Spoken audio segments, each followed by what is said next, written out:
The hunt for additional surveillance footage from the campus and surrounding area were among the highest priorities overnight. The FBI and police were also searching for the murder weapon and a single shell casing and any other evidence the killer may have left behind.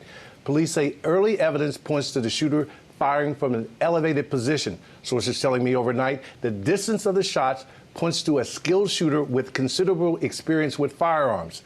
In addition, law enforcement faced with the daunting task of interviewing hundreds of witnesses who were in attendance in the hopes that any of them saw the shooter or might have left cell phone video capturing something useful.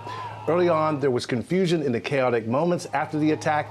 An elderly man was caught on tape being detained by police, the university stating that a suspect was in custody, but a few hours later, police stating that he was not the shooter.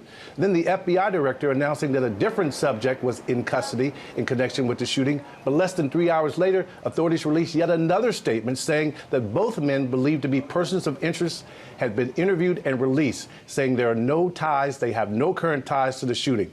So the bottom line, the hunt is on, and the FBI is desperate for the public's help, setting up a digital tip line, FBI.gov/Utah Valley shooting, George. And Pierre, this is the latest in a sickening string of attacks on political figures of both parties.